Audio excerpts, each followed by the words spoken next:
नमस्कार, मैं पंकज कुमार। मैं अभी पटना के रेलवे स्टेशन राजेंद्र नगर पे हूँ, क्योंकि अब कोरोना और उसके बाद हुए पलायन का दर्द देश के रेलवे स्टेशन और सड़कों को ही याद रह गए हैं। सूचना के अधिकार के तहत चंद्रशेखर गौर ने जाना है कि तालाबंदी और उसके बाद हुए पलायन के कारण 8,700 मजदूर रेल की पटरी पे कट के मर गए। देश में आज चुनाव है और दरबारी मीडिया सरकार से इसका हिसाब नहीं मांग रही है। ऐसे में पलायन करते मजदूर की सच्ची श्रद्धांजलि यही होगी कि आप एक बार उनकी यादों को महसूस करते हुए उस दौर को जिएं, और सच्ची श्रद्धांजलि यही होगी कि उनके दर्द को महसूस करते हुए एक बार फिर से क्वारंटाइन हो जाएं। आखिर ये पूरा देश इस समय एक बड़ा क्वारंटाइन सेंटर में ही तो बदल गया है। बाहर से आने वाले प्रवासियों के लिए कम से कम 14 दिन क्वारंटीन सेंटर में रहना पड़ता है, लेकिन कोरोना से बचाव के लिए एकांतवास में रखे गए कम से कम 20 लोग आत्महत्या कर चुके हैं। इनमें उत्तर प्रदेश के शामली के निर्माणाधीन अस्पताल में क्वारंटीन के लिए लाया गया युवक भी शामिल है, और सिडनी से लौटकर सफदरजंग अस्पताल के 7वें तले से कूदकर आत्महत्या करने वाले भी। लाइलाज कोरोना वायरस संक्रमण का अभी तक खोजा गया माकूल उपाय बस सामाजिक दूरी बनाए रखना है। जिस बीमारी के कारण दुनिया थम गई हो, उस बीमारी से बचने के लिए कुछ दिन अलग यानी क्वारंटाइन रहने से समाज का लापरवाही बरतना खतरनाक हो सकता है। लेकिन भारत में इस बीमारी के 130 दिन हो रहे हैं, लेकिन अभी तक इससे जूझने के सबसे सशक्त पक्ष क्वारंटीन सेंटर कैसा हो, इसमें कितने लोग हो और कितने दिन के लिए हो, इसका खान पान कैसा हो, इस पर कोई खास ध्यान नहीं दिया गया है। गाज़ियाबाद में 32 दिनों से क्वारंटीन सेंटर में बंद लोगों की जब कोई सुध लेने नहीं आया तो उन्होंने अनशन शुरू कर दिया। अमरोहा में भी एकांतवास में 30 से ज़्यादा दिन हो गए। दिल्ली का भी यही हाल है। वृंदावन के एकांतवास केंद्र में 3 दिन धरना चला। वहाँ लोगों को बिना भोजन, सफाई व चिकित्सकीय सुविधा के बंद कर दिया गया। यह सेंटर एक चिकित्सा केंद्र है, लेकिन यहाँ स्वास्थ्य कर्मियों के स्थान पर पुलिस वाले होते हैं, जो हर बीमारी का इलाज डंडा, गाली व धमकी समझते हैं। मध्य प्रदेश के बुहान वाले इंदौर से 10 किलोमीटर दूर मांगलिया के छात्रावास में रखे 200 मजदूर भूख से बेहाल होकर पैदल ही अपने घरों को चल पड़े। रास्ते में पकड़े जाने पर उन्हें एक जेल-नुमा परिसर में बंद कर दिया गया, जहां गंदगी, गर्मी और खाना ना के बराबर मिलता है। नहाने, हाथ धोने को साबुन पानी नदारत है। यही हाल बिहार के लगभग क्वारंटीन सेंटर का है। स्कूल में बनाए गए क्वारंटीन सेंटर में बुनियादी सुविधा का अभाव है। क्षमता से अधिक लोगों को रखे जाने के कारण यहाँ शारीरिक दूरी का पालन करना मुश्किल है। शौचालय और पीने के पानी का अभाव है। डॉक्टर की कमी के कारण यहाँ नियमित जांच में समस्या हो रही है। गर्भवती महिला, बुजुर्ग और पहले से बीमार, मधुमेह, हार्ट, गैस के रोगी को मुसीबत का सामना करना पड़ रहा है। मध्य प्रदेश के गुना जिले के एक सेंटर पर मजदूरों को स्कूल के शौचालय में रहने, भोजन करने पर मजबूर किया गया। देश भर के सेंटरों का कमोबेश यही हाल है। ये सेंटर नाजी शिविर में बदल गए हैं। बिहार के मधुबनी और कटिहार जिला में भूखे मजदूरों को बंद कर दिया गया और बाहर से फेंक कर खाना का पैकेट दिया गया। इन सेंटरों से मजदूरों के भागने की घटना आम हो गई है और प्रशासन बाहर से आए लोगों को एकांतवास के लिए ले जाने लगी है, तो वहाँ बड़े स्तर पे हिंसा हुई और कर्मियों की जान पे बन आई। एकांतवास जैसे बेहद संवेदनशील मुद्दे पर हर राज्य और जिले के अपने कायदे कानून, बजट और अलग अलग नीति व क्रियान्वयन है। कोरोना से जूझने के लिए इंसान की प्रतिरोधक क्षमता मजबूत होनी चाहिए। इसके लिए नियमित पौष्टिक खाना, साफ हवा, साफ पानी चाहिए, जबकि अधिकतर सेंटर बेहद गंदे हैं। साफ हवा, पानी का अभाव है, खाना घटिया है। कई जगह त्वचा रोग जैसे संक्रामक मरीजों को अन्य लोगों के साथ रखा गया है, जिससे अन्य व्यक्ति भी उसके शिकार हो सकते हैं। अब जबकि कोरोना संक्रमण को लंबे समय तक झेलना है, ऐसे में समाज की इच्छा शक्ति के साथ ही इससे उबारा जा सकता है। इसलिए ज़रूरी है कि केंद्र सरकार क्वारंटीन सेंटर के हर पहल पर निर्देश जारी करे। बजट, नियुक्ति, कर्मचारी, भोजन, शौचालय, जांच और रिपोर्ट आने की समय सीमा, लोगों को वापस भेजने का समय जैसे मामले पर एक समान नीति बनाए। सेंटर पर रखे गए लोगों के लिए मनोवैज्ञानिक सलाह, मनोरंजन, उसके रचनात्मक योगदान पर निर्देश लागू हो। वैसे बिहार के कुछ सेंटरों से यहाँ लोगों द्वारा योगा शिविर लगाने की पहल प्रशंसनीय शुरुआत है। लेकिन एक बात सोचने वाली है कि कोई भी प्राकृतिक आपदा हो या महामारी, हम क्यों हर बार बेबस नज़र आते हैं। बंगाल की खाड़ी में उठा चक्रवाती तूफान अम्फान से बंगाल में जान माल का भारी नुकसान हुआ, तो यही कहा गया जो हर बार कहा जाता है, प्राकृतिक आपदा को तो हम नहीं रोक सकते, लेकिन उससे होने वाले जान माल के नुकसान को कम कर ही सकते हैं। यह सिर्फ चक्रवाती तूफान के बारे में ही नहीं कहा जा सकता है। जब कहीं बाढ़ आती है, सूखा पड़ता है या भूकंप आता है, तो यही बात दोहराई जाती है। यही कोसी के बाढ़ में, केदारनाथ त्रासदी और पिछले साल मुन्नार की अतिवृष्टि में भी यही दिखा। आपदा जब सिर पर आती है तो पता चलता है हमारी तैयारी पूरी नहीं है। हालांकि यह कहा जा सकता है कि इन समस्या की तुलना कोरोना वायरस से नहीं किया जा सकता, क्योंकि महामारी का ऐसा संकट भारत में लगभग एक सदी बाद आया है। लेकिन बात शायद इतनी आसान नहीं है। देश में पिछले 1.5 दशक से एक राष्ट्रीय आपदा प्रबंधन प्राधिकरण है। इसी के साथ हमने आपदा से निपटने के लिए एक आपदा राहत बल भी बनाया गया था।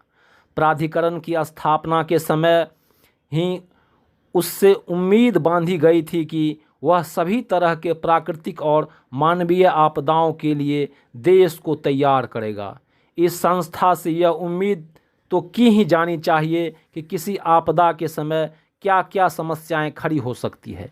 मार्च में तालाबंदी घोषित होने के बाद जब एक दिन अचानक पता चला कि पूरे देश में करोड़ों विस्थापित मजदूर अपने अपने घरों को लौटने के लिए निकल पड़े हैं, ऐसा क्यों हुआ या ऐसी स्थिति क्यों पैदा हुई, यह एक अलग मामला है। पर आपदा प्रबंधन के लिए बने संगठन ने ऐसे किसी हालात के बारे में सोचा भी नहीं था। यह चिंताजनक है। क्या सरकार के सामने ऐसे परिदृश्य रखे गए या फिर सरकार ने कोई ध्यान नहीं दिया, यह स्पष्ट नहीं है। मामला सिर्फ विस्थापित मजदूरों का नहीं है। बड़ी संख्या में स्वास्थ्यकर्मी और सुरक्षा बल भी संक्रमित हुए, और इसमें एक बड़ा दोष निश्चित रूप से देश की योजना बनाने वालों का है। कोरोना की बात छोड़िए, ना हम अपने लोगों को हर साल आने वाली बाढ़ से बचा पाते हैं और ना सूखा से। आपदा ही क्यों, हर साल जब बरसात शुरू होती है और देश के छोटे बड़े तमाम शहरों की सड़कें जलमग्न होने लगती है, 2019 वर्ष में आए पटना का बाढ़ इसका प्रमाण है। तब पता चला कि नालियों की सफाई का सालाना काम अभी तक किया ही नहीं गया। यही रवैया हमारे नीति नियामक आपदाओं के मामले में भी अपनाते हैं। जो प्रशासन हर साल आने वाली समस्याओं के लिए पहले से तैयारी नहीं करती, वह भला कोरोना और अम्फान जैसी अचानक आने वाली आपदाओं को लेकर क्या तैयारी रखेगी। अभी आपदा को अवसर में बदलने की बात महज जुमला है। भारत विभाजन की पृष्ठभूमि पर लिखी गई कहानी पानी और पुल में महीप सिंह कहते हैं कि पंजाब की 5 नदियों का जल इन दिनों उन्माद की तीखी शराब बन चुकी थी। ठीक इसी तरह कोविड के इन दिनों में रिवर्स पलायन कर रहे लोगों की यात्रा एक त्रासदी की कहानी बनकर रह गई है। सरकार इन लोगों को विशेष ट्रेन से अपने अपने राज्यों को भेज रही है, लेकिन इन ट्रेनों में अव्यवस्था का आलम यह है कि 21 मई 2020 को मुंबई से चली स्पेशल ट्रेन 24 मई 2020 को बिहार के दानापुर पहुंचती है और उसमें सवार श्रमिक 25 मई 2020 को अपने घर दरभंगा पहुंचती है। समय से औसत रूप से 20 घंटा लेट चलना। मीडिया रिपोर्ट के हिसाब से 22 ट्रेनें अपने अपने गंतव्य से भटककर कहीं और पहुंच गई। सरकार इसके लिए रूट का व्यस्त होना कारण बता रही है, जो हास्यास्पद है। इन श्रमिक स्पेशल ट्रेनों में खाना और पानी नहीं होने की बात इतनी सामान्य है कि इसको लेकर मजदूर जगह जगह प्रदर्शन कर रहे हैं। बिना खाना और पानी के लोग सफ़र करने को मजबूर हो रहे हैं। 25 मई 2020 को विशेष हवाई सेवा की शुरुआत हुई और पहले ही दिन 80 से ज़्यादा फ्लाइट का रद्द होना ना जाने कितने लोगों को परेशानी में डाल गया। कहना ना होगा, इन दिनों यात्राओं के साथ हमने बहुत बुरा सलूक करना शुरू कर दिया है। पैदल यात्रा हो या हवाई यात्रा, हर जगह लोगों को परेशानियों से गुजरना पड़ रहा है। तो इसके लिए सिवाय प्रशासन के कोई और जिम्मेदार नहीं है। जिनकी यात्राएं रद्द हो गई हो, उनके नुकसान की भरपाई कौन करेगा? अधिकारियों के मुताबिक कई राज्यों ने उड़ान की अनुमति देने से मना कर दिया है, इसलिए यह दिक्कत आ रही है। एक बात यहाँ गौर करने वाली है कि क्या यह समस्या महज कोविड के कारण हुई या फिर इसके जड़ गहरे हैं। कोई कुछ भी कहे, पर यह केवल एक सरकार की विफलता नहीं, वरन हमारे पूरे सामाजिक आर्थिक सिस्टम की नाकामी है।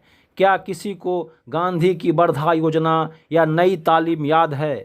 ब्रिटिश काल में भारत से कच्चा माल ले जाकर फिर भारत के बाज़ार में ब्रिटेन से बने सामान की बिक्री की जाती थी, जिसे दादा भाई नौरोजी ने अपने धन निष्कासन के सिद्धांत में बताया था। आज़ादी के बाद गांधी ने चेताया था कि यदि ब्रिटेन के आर्थिक सिद्धांत को भारत में लागू किया गया तो पृथ्वी जैसे 3 ग्रहों की ज़रूरत होगी। आज़ादी के बाद उद्योग धंधे, हरित क्रांति का लाभ समान रूप से सभी राज्यों को नहीं मिला। विकास के पिरामिड बन गए और हिंदी भाषी राज्य महज मजदूर राज्य में बदल गए। इनके श्रम का उपयोग होता रहा, लेकिन इसका फ़ायदा इन मज़दूरों को नहीं मिला और यहीं से पलायन की एक अंतहीन कहानी शुरू हुई। भोजपुरी के शेक्सपियर कहे जाने वाले भिखारी ठाकुर के नाटक विदेशिया में पलायन का दर्द उभर कर सामने आता है। वे कहते हैं, रेलिया ना बैरी, जहाजिया ना बैरी, नौकरिया बैरी ना, पिया के ले गईली विदेशिया, नौकरिया बैरी ना। रोजगार के लिए देश भर में कुछ मुट्ठी भर शहर ही अवसर के रूप में हैं और वहीं देश भर के श्रमिक जमा हैं। यानी फिल्म टाइटैनिक की तरह सभी लोग एक ही जहाज़ पर सवार हैं और कोविड-19 नामक चक्रवात के कारण यह जहाज़ बीच मझधार में डूबने लगा है। इससे बचने के लिए वही अफरा तफरी है और बचाव का हर प्रयास एक नई समस्या को जन्म दे रही है। प्रवासियों के मामले में दिशाहीन कार्यप्रणाली का आलम यह है कि मज़दूरों को लाने के लिए चल रही श्रमिक ट्रेनों की लेट लतीफ़ी के कारण ना तो समय पर खाना मिल रहा है और ना पानी, जिसके कारण 4 मज़दूर की मौत हो गई। मुंबई से कटिहार जा रहे मोहम्मद मूसा तो खगड़िया में एक वृद्धा को मृत अवस्था में ट्रेन से उतारा गया। चेन्नई से मधुबनी पहुंची ट्रेन में झंझारपुर के नवानी गांव निवासी सहदेव राम की लाश मिली। मुंबई से लौट रहे बेतिया निवासी वशिष्ठ महतो की सतना के पास श्रमिक स्पेशल ट्रेन में मौत हो गई। डुमरांव बक्सर निवासी हरेंद्र यादव श्रमिक स्पेशल से सूरत से वापस आ रहे थे। रास्ते में खाने पीने की समस्या के कारण बेटी सोनम कुमारी की तबीयत बिगड़ गई। ट्रेन में इलाज की कोई व्यवस्था नहीं थी और ट्रेन निर्धारित समय से एक दिन बाद बक्सर के बदले सासाराम स्टेशन पहुंची। वहां से मजदूर फिर बक्सर पहुंचे, जहां इलाज के दौरान बच्ची सोनम की मौत हो गई। अब रेल विभाग वाले कह रहे हैं कि किसी गफलत से गलती नहीं हुई, ऐसा उन्होंने जानबूझकर किया कि बक्सर की ट्रेन को राउरकेला पहुंचा दिया, क्योंकि बक्सर वाले रूट पर भीड़ बहुत थी और राउरकेला वाले पर कम थी। अब सारे प्रवासी मजदूर पूरब से पश्चिम या दक्षिण से उत्तर जा रहे हैं, तो शायद रेलवे वालों को लगा होगा कि वह राउरकेला वालों के साथ अन्याय है कि उनके यहाँ कोई ट्रेन नहीं जा रही है, इसलिए उन्होंने ट्रेन उस तरफ मोड़ दी। प्रवासी मजदूरों का क्या, वे तो प्रवासी हैं, जितने मरेंगे मरेंगे, बाकी जो बचेंगे वे यहाँ गए या वहाँ गए, क्या फ़र्क पड़ता है। चुनाव तो काफ़ी दिनों बाद है, तब तक वे अपने ठिकाने पहुँच ही जाएंगे। रेलवे के इस रवैये का मैं आदर करता हूँ। परिस्थितियाँ जब दारुण हो जाती है तो वह अपने आप परिहास में बदल जाती है। इस मौके पर राजेंद्र घोरपकर कहते हैं, पिछले दिनों टीवी पर न्यूज़ चैनल देखते हुए मुझे यह बात समझ में आई। हम सभी जानते हैं कि ज्ञानवर्धन के लिए न्यूज़ चैनल देखना कितना उपयोगी है। उन्हें देखते हुए मुझे समझ में आया कि गरीबी के बारे में मैं क्या चिंता करूं। गरीब तो पाकिस्तान में होते हैं, पाकिस्तान की सरकार उनके साथ बहुत बुरा सलूक करती है, यह भी पता चला, पर पाकिस्तानी गरीबों की चिंता हम क्यों करें, उन्हें तो बर्बाद होना ही है। सुना है कोई चैनल यह भी दिखा रहा था कि गरीब दरअसल किसी अन्य ग्रह के लोग हैं। अफसोस है कि उस चैनल को हमने नहीं देखा। ऐसा नहीं है कि हमारे देश में गरीब नहीं है, ज़रूर है, लेकिन वे ठीक लोग नहीं हैं। वे शायद पाकिस्तान या किसी अन्य ग्रह से आए हैं। हो सकता है कि वे जासूस हों, तभी तो वे हमारी सरकार को बदनाम करने के हथकंडे अपना रहे हैं। जैसे अब वे इसलिए पैदल हजारों किलोमीटर दूर अपने घर जा रहे हैं। वे घर क्यों जा रहे हैं, यह मुझे कुछ विद्वान टीवी पत्रकारों ने बताया। उन्होंने बताया कि इन तथाकथित गरीबों के पास बहुत पैसा है, कुछ के तो स्विस अकाउंट हैं, और वे सिर्फ पिकनिक मनाने पैदल ट्रेन या बस से घर जा रहे हैं। कुछ तो इतने बदमाश थे कि सरकार को नीचा दिखाने के लिए रास्ते में मर गए। क्या कोई देशभक्त ऐसा कर सकता है? मुझे खेद है कि बड़े दिनों तक इन तथाकथित गरीबों के झांसे में आता रहा और उनसे सहानुभूति जताता रहा। तालाबंदी से मेरी आंखें खुल गई। अब मैं सार्वजनिक घोषणा कर रहा हूं कि गरीबों से मेरा कोई वास्ता नहीं। आज फणीश्वर नाथ रेणु के हीरामन होते तो चौथी कसम खा रहे होते कि कोई यात्रा ही नहीं करनी है। प्रेमचंद्र का होड़ी गाय खरीदने की आशा लिए दम तोड़ देते हैं, तो आधुनिक होड़ी किसान से मजदूर बनकर देश भर में 2 वक्त की रोटी के लिए दर दर का ठोकर खा रहे हैं। आज गांव स्वतंत्र भारत में आंतरिक औपनिवेश बन गए हैं। एक समय में आत्मनिर्भर रहा गांव अब पलायन के लिए मजबूर हुआ है। कोविड-19 के कारण रिवर्स पलायन को, लेकिन घर लौट रहे मजदूरों के सामने समस्या इतनी आसान नहीं है। जिस परिस्थिति के कारण मजदूर मजबूर होकर बाहर गए, वे सब अभी भी बरकरार है। घर आए मजदूरों को रोज़गार मिल जाएगा। हम आज लोकल से ग्लोबल की बात कर रहे हैं, लेकिन पिछले 70 वर्षों में भारत ग्लोबल से लोकल की लकीर पर रेंगता रहा। गांव जो कि कभी आत्मनिर्भर था, आज हर ज़रूरत के लिए शहर की ओर देख रहा है। गांधी के मंत्र को भुला दिया गया है, और चूँकि गांधी के रास्ते पर चलना कठिन है, इसलिए हम जिस रास्ते पर चलते हैं उसी का नाम महात्मा गांधी मार्ग रख दिया गया है। गांव में शौचालय नहीं बन पाए, लेकिन खुले में शौच के लिए पेप्सी और कोका कोला के बोतल का इस्तेमाल होने लगा। नदी तालाब खत्म हो गए, पीने का पानी बोतल घर घर में बिकने लगा। वृक्ष काटे जाने लगे और गर्मी से बचने का विकल्प एयर कंडीशन बताया जाने लगा। चना गुड़ सत्तू पर चिप्स और चाउमीन हावी हो गया। खेती किसानी का परिणाम आत्महत्या में बदलने लगा। हाथ में स्मार्टफोन लेकिन शरीर कुपोषित, आर्थिक उदारीकरण में, रोजगार विहीन असमान विकास में, रोटी, कपड़ा, मकान, शिक्षा और दवा के लिए गांव शहर की ओर देखने के लिए मजबूर हो गया। दूसरी तरफ भौतिकवादी सोच और उपभोक्तावादी संस्कृति के कारण आकांक्षा बढ़ती गई और आपूर्ति के साधन सीमित हो चले। फलस्वरूप असंतोष और तनाव सामने आए। कोका कोला और पेप्सी गांव की दुकानों में बिकने लगी। भागलपुर की रेशमी साड़ी जो माचिस की डिबिया में समा जाती थी, पश्मीना का शॉल और कानपुर का जूता समय के साथ दम तोड़ते गए। कटिहार का जूट मिल, बनमनखी का चीनी मिल, समस्तीपुर का कागज़ मिल एक एक करके दम तोड़ते चले गए। गांधी के विचारों का हनन तो आज़ादी के बाद ही शुरू हो गया था। जिस ग्राम स्वराज को शक्ति देकर राम राज्य की बात गांधी ने की थी, उसकी बड़ी ही निर्ममता से हत्या कर दी गई। गांव की रोजगार व्यवस्था टूटकर शहरों की ओर दौड़ लगाने लगी तथा लाखों लोग मजदूर बनकर महानगरों में चले गए।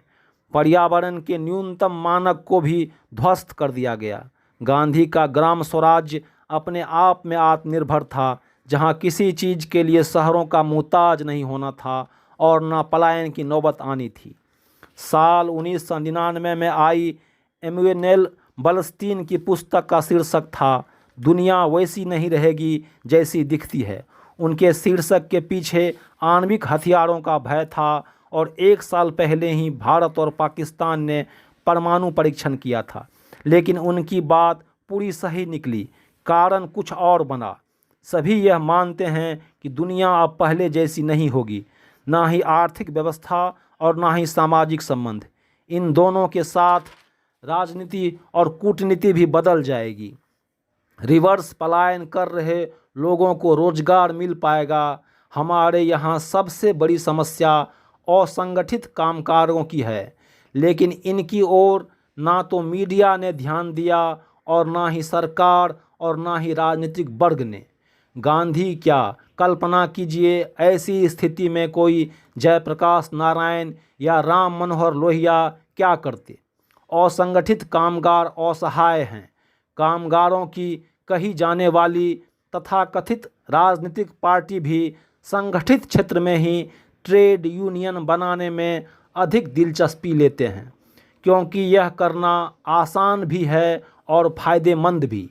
लेकिन असंगठित क्षेत्र के कामगारों के बिना कामकाजी वर्ग कुछ नहीं है। साल 2019 में देश में करीब 51 करोड़ कामगार थे, जिसमें 94% से ज़्यादा खेतों और अनियमित असंगठित उद्यमों में कार्यरत थे। संगठित क्षेत्र में सरकारी उपक्रमों और निजी उपक्रमों के कामगार शामिल हैं। साल 2018 में संगठित क्षेत्र में करीब 3 करोड़ लोग कार्यरत थे, जिनमें से लगभग 2.30 करोड़ सरकार या सरकारी उद्यमी के कर्मचारी थे। बाकी 70 लाख उन संगठित हिस्से में थे जहां ट्रेड यूनियनों मुख्य रूप से सक्रिय हैं। असंगठित क्षेत्र के कामगारों में आधे से कुछ अधिक लगभग 27 करोड़ खेतिहर मजदूर हैं और बाकी सेवाओं, निर्माण और छोटे कारखाना में कार्यरत हैं। भारतीय अर्थव्यवस्था पर निगरानी रखने वाले प्रतिष्ठित संस्था CMIE का आकलन है कि तालाबंदी के बाद इनमें से 12 करोड़ 20 लाख करोड़ का रोजगार छिन गया और इनमें 9 करोड़ 13 लाख छोटे कामगार और कारीगर थे। दुष्यंत कुमार कहते हैं, अब तो बदल दो इस तालाब का पानी, ये फूल मुरझाने लगे हैं। आप धैर्य से देख रहे हैं पंकज का संवाद पटना के राजेंद्र नगर स्टेशन से। नमस्कार, मैं पंकज कुमार।